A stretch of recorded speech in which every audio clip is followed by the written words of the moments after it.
நடக்கிற விபத்தின் விளைவு என்ன நமக்கு யாராவது தெரியுமா? யாராவது உணர்ந்து ஃபீல் பண்ணி பார்ப்போமா? அனுபவிச்சு பார்ப்போமா? ஒரு நாட்டி விழுந்து பார்க்கலாமா? பதில் சொன்னாதான் நல்லா இருக்கு. ஒரு நாட்டி விழுந்து பார்ப்போமா? முடியவே முடியாது. அப்போ அதன் விளைவு என்ன அப்படின்னு சொல்லி ஒரு சின்ன டெமோ. ஸோ இதுதான் நம்ம அப்போ ஒரு 30 கிலோமீட்டர் ஸ்பீடில் போயிட்டு என்ன நடக்கும் அப்படின்னு சொல்லுங்க பாருங்க. ஏன்னா ராஜா ஒன்றும் ஆகல.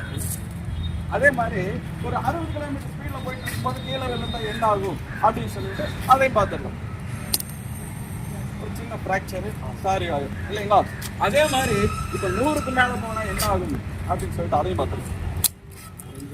கை தனியா, கால் தனியா, தலை தனியா இருக்கும். இதுதான் நம்ம. அப்போ இந்த விளைவு வர்றதுக்கு காரணம் என்ன? ஸ்பீடு ஒன்று தான்.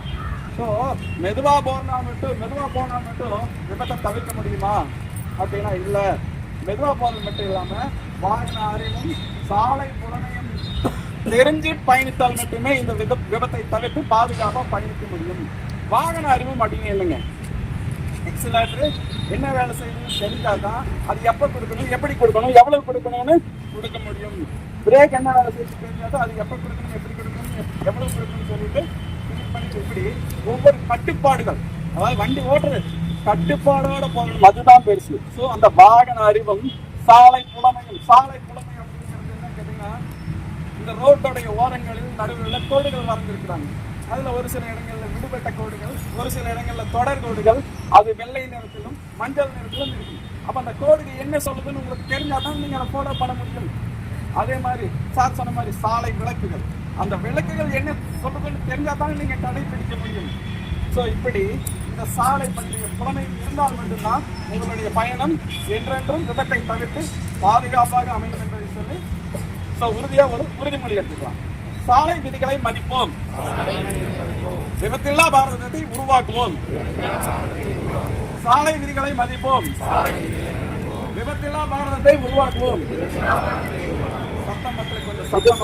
சாலை விதிகளை மதிப்போம், விபத்தில்லா பாரதத்தை உருவாக்குவோம். நம்ம வீட்ல 2 கார் இருக்குன்னு தான் பேரு. உங்க அப்பாவை தவிர காரை எடுக்க ஆளே இல்ல. ஏன் கவிமா, கார் ஓட்ட கத்துக்கலாம்ல? நீ வேறமா, இப்ப நடக்கிற ஆக்சிடென்ட்ஸ் பார்த்தா கார் எடுக்கவே ரொம்ப பயமா இருக்கு. கவலையப்படாதீங்க. எரிபொருள் சிக்கனம், கார் மெயின்டெனன்ஸ் இத பத்தி மட்டும் இல்லாம கர்வ்ஸ்ல எப்படி ஓட்டணும், ஹைவேல எப்படி டிரைவ் பண்ணணும்னு தெளிவா சொல்லி கொடுக்கறாங்க. ஆக்சிடென்ட்ஸ் இல்லாத பாதுகாப்பான டிரைவிங்க்கு ஒரே சாய்ஸ் நம்ம ஜிடி அருண் சார் கிட்ட கத்துக்கிறது தான்.